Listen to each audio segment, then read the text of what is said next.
La pubblicità. Non ho capito, scusa. La pubblicità. Pubblicità, bene. Allora, abbiamo come primo sponsor, eccolo qua, la pizzeria Capriccio di Gola. Eccolo qua. Allora Eva, mettiti un po' più là, facciamo vedere. Allora, ciao Ciro.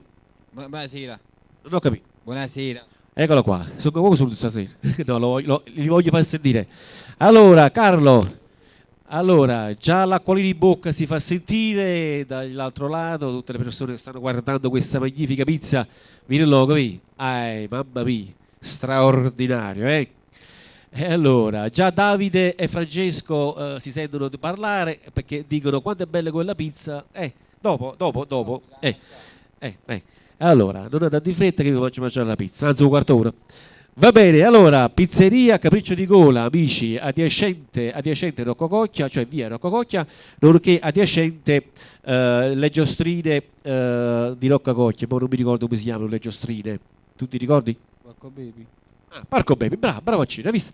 Parco di fronte a Parco Baby. Allora, se mi sbaglio, via Rocco Cocchia, numero 151, amici, Capriccio di Gola. Un forte applauso e dopo ce la pappiamo. Grazie Enzo, grazie.